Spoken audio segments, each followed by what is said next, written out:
رسول کریم صلی اللہ علیہ وسلم عید الاضحیٰ یا عید الفطر میں عیدگاہ تشریف لے گئے۔ وہاں آپ عورتوں کے پاس سے گزرے اور فرمایا، اے عورتوں کی جماعت، صدقہ کرو کیونکہ میں نے جہنم میں زیادہ تم ہی کو دیکھا ہے۔ انہوں نے کہا، یا رسول اللہ، ایسا کیوں؟ آپ صلی اللہ علیہ وسلم نے فرمایا کہ تم لعن طعن بہت کرتی ہو اور شوہر کی ناشکری کرتی ہو۔ باوجود عقل اور دین میں ناقص ہونے کے میں نے تم سے زیادہ کسی کو بھی ایک عقل مند اور تجربہ کار آدمی کو دیوانہ بنا دینے والا نہیں دیکھا۔ عورتوں نے عرض کی کہ ہمارے دین اور ہماری عقل میں نقصان کیا ہے یا رسول اللہ؟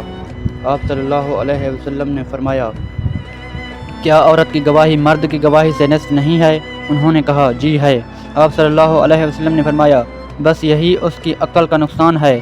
پھر آپ نے پوچھا، کیا ایسا نہیں ہے کہ جب عورت حیضہ ہو تو نہ نماز پڑھ سکتی ہے نہ روزہ رکھ سکتی ہے؟ عورتوں نے کہا، ایسا ہی ہے۔ آپ نے فرمایا کہ یہی اس کے دین کا نقصان ہے۔